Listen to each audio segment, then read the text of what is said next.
Hi everyone and welcome again to English with Joseph. Well, today we're going to talk a little bit about the United Kingdom.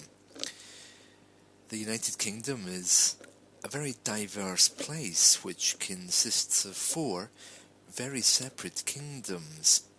We have England, Wales, Northern Ireland and Scotland.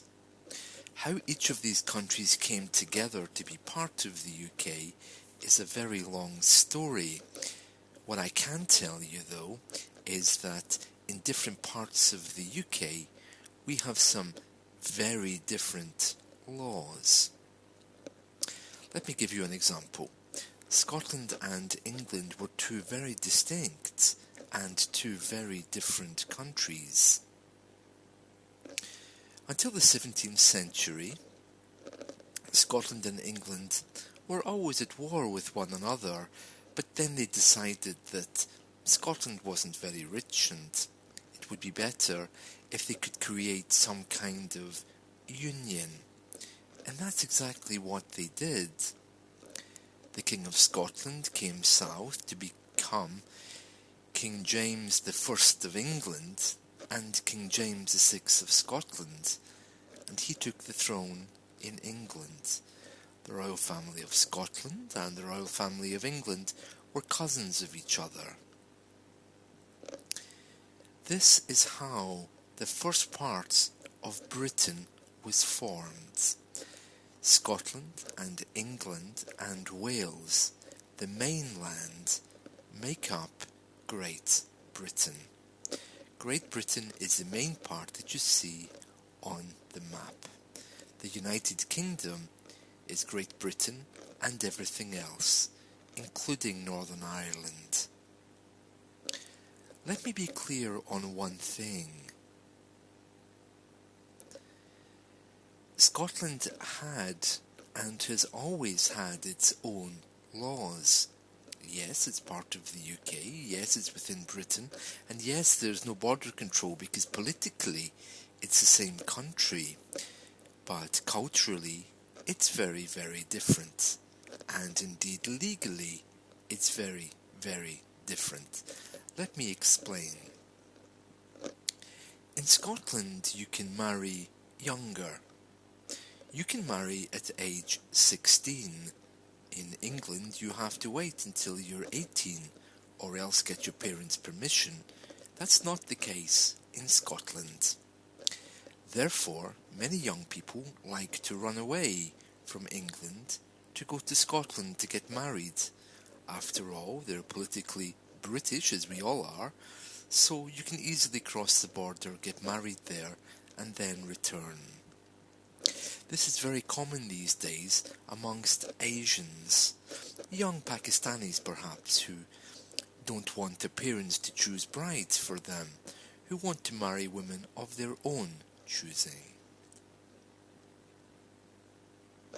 So in Scotland you can get married at 16, and in England you have to wait until you're 18.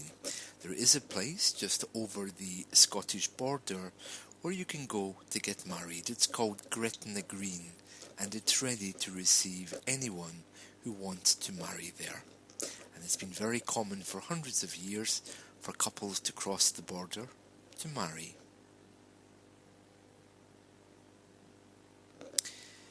Other things which makes Scotland rather different, one thing is the fact that it has a very different legal system.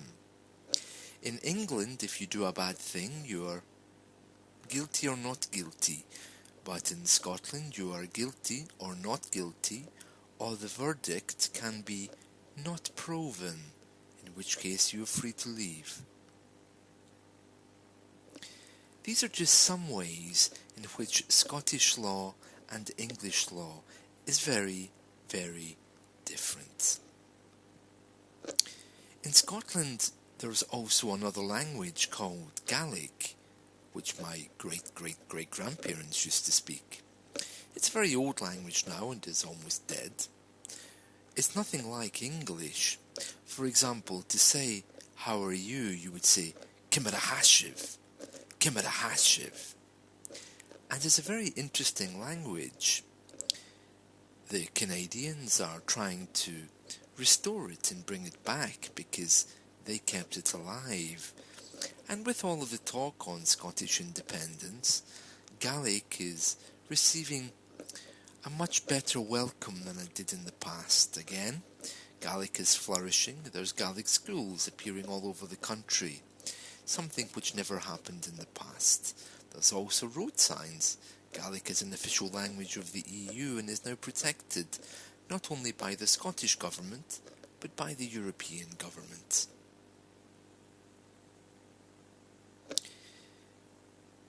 In Scotland, there's no law of trespass. You can walk anywhere you want.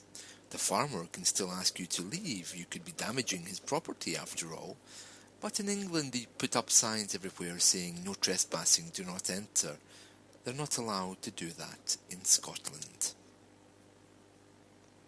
The Scottish Parliament was reinstated to look after Scottish rights. In the 1990s, Scotland before that had been ruled by Westminster for a long, long time, honouring the agreement that Scotland would always have its own law. Scotland also has a completely different education system from England. In Scotland, tuition fees are free for all British people. In England, you have to pay. So, some very mean English people prefer to send their children to Scotland, where the education is said to be better. Other differences amongst people living in the UK are the Welsh. The Welsh have their own language. The Welsh are the people from Wales. They also are very interesting people. However, they're very, very English in their ways, and their culture has been largely ignored for many generations. I'm unclear on whether Wales was ever invaded, but certainly the law in the UK recognises the legal system of Scotland and that of England and Wales.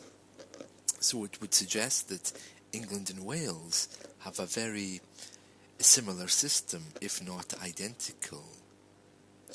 We also have Northern Ireland, which is very different from Scotland and Wales because of their religious background. The UK, Britain, owned all of Ireland. In fact, at one point it was the Commonwealth capital for the British Empire. It was never the British capital, but it certainly was the capital of what Britain represented. The Irish had a civil war with the English in 1923 and asked them to leave. Britain went north and kept the top 6 counties because they had a British kind of religion, whereas Ireland was always traditionally Catholic. So they kept it, and the top 6 counties is now known as Northern Ireland. Sometimes it's called Ulster. They also have their own parliament. Scotland has its own parliament. Northern Ireland has a Northern Ireland Assembly, and also there's the Welsh Assembly. This means that laws passed in England are not now automatically applied to the rest of the UK. In fact, they never were. Such big discussions and debates, for example, abortion or homosexuality, even now, are not recognised wholly in the UK. Northern Ireland, for example, still has opposing laws to some of mainland UK. Well, I hope that helps you to see the differences between some parts of the UK which are legally very, very different, even though for political reasons they're joined together and they share the same passport. Thank you for watching, and I hope to see you again tomorrow. Bye bye.